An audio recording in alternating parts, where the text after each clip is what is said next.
तो आज हम देखेंगे बीए पार्ट फर्स्ट के हिस्ट्री के फर्स्ट पेपर की फर्स्ट यूनिट के बारे में।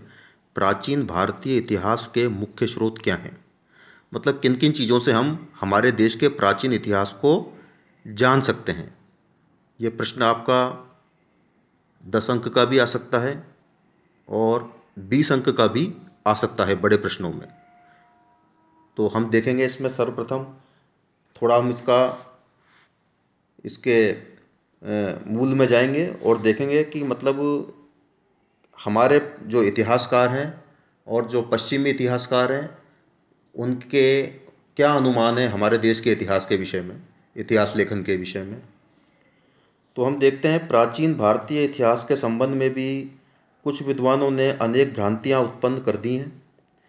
उसमें से एक यह भी है कि प्राचीन भारतीयों में इतिहास लेखन बुद्धि का सर्वथा अभाव था। मतलब वो कहते थे कि भारतीयों को इतिहास लेखन आता ही नहीं है।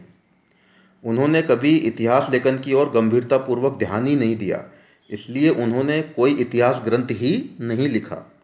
अधिकांश पाश्चात्य विद्वानों और कुछ भारतीय विद्वानों की यह धारणा है कि भारतीयों में ऐतिहासिक चेतना होते हुए भी संस्कृत साहित्य के महान युग में एक भी ऐसा लेखक नहीं हुआ जिसको एक सही मायने में इतिहासकार कहा जा सके।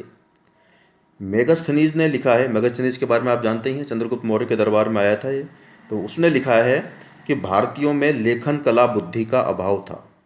इसी प्रकार 11वीं सदी में आए इतिहासकार अलबरूनी ने भी लिखा है कि हिंदू घटनाओं के ऐतिहासिक क्रम की ओर ध्यान नहीं देते। ऐतिहासिक क्रम मतलब क्रोनोलॉजी और कालक्रम के अनुसार उनके विवेचन उदासीन है। मतलब उन्होंने हमारे इतिहासकारों पर आरोप लगाया है कि मतलब एक पूरे कालक्रम के अनुसार उन्होंने इतिहास नहीं लिखा है, परंतु ऐसी बात नहीं है। यह एक भ्रामक तथ्य है इनके।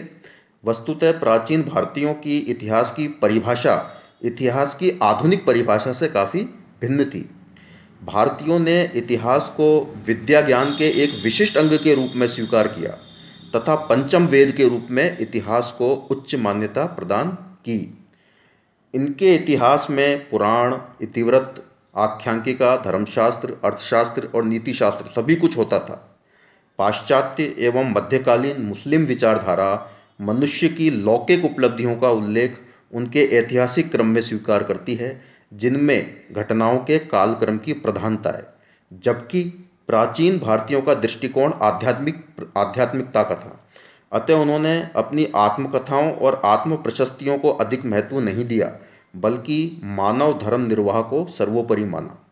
यही कारण है कि प्राचीन भारतीय किसी ऐसे ऐतिहासिक ग्रंथ की रचना नहीं कर पाए जिसे इतिहास की आधुनिक परिभाषा के आधार पर शुद्ध इतिहास ग्रंथ कहा जा सके। परंतु इसका अर्थ यह कदापि नहीं है कि उनमें इतिहास बुद्धि का अभाव था और प्राचीन भारतीय ऐतिहासिक सामग्री का हमारे पास अभाव है। ऐसी बात नहीं है। भारत के प्राचीन ग्रंथों में बहुमूल्य ऐतिहासिक सामग्री भरी पड़ी है। अब हम ये देखेंगे कि हम इनका जो भारतीय इतिहास को जानकारी के जो साधन हैं इनका अध्ययन करेंगे तो इनको हम मुख्यतः अपनी सुविधा के लिए 4 वर्गों में बांट लेते हैं। पहला होएगा भारतीय धर्म ग्रंथ, मतलब जो हमारे जो धार्मिक साहित्य हैं उनमें क्या क्या इतिहास के सामग्रियां छुपी हुई हैं। दूसरा है ऐतिहासिक एवं समसामयिक ग्रंथ। ऐतिहासिक का मतलब जो धर्म ग्रंथ नहीं है और वैसे ही स्वतंत्र रूप से लिखे गए हैं, वो इसमें आएंगे। तीसरा है पुरातत्व संबंधी साक्ष्य। पुरातत्व बोलते हैं जैसे खुदाई में या प्राचीन भवन वगैरह, ये सब है, ये सब पुरातत्व सामग्रियां कहलाती हैं। इनके साक्ष्य के आधार पर हमारा इतिहास किस टाइप का होगा। और चौथे में हम अध्ययन करेंगे विदेशियों द्वारा प्रस्तुत साक्ष्य, मतलब विदेशियों ने जो बाहर से जो विदेशी आए उन लोगों ने हमारे देश के बारे में क्या इतिहास लिखा और क्या कहा, तो हम उसका अध्ययन करेंगे। इन 4 बिंदुओं में हम प्राचीन भारतीय इतिहास के स्रोत का अध्ययन करेंगे। ये बड़ा महत्वपूर्ण प्रश्न है। ये बड़ा प्रश्न भी आ सकता है इस बार आपके 20 नंबर का, तो बड़ा इसको गंभीरता से देखेंगे। अब अगले वीडियो में हम इसका जो प्रथम बिंदु है भारतीय धर्म ग्रंथ, उसका हम विस्तार से अध्ययन करेंगे।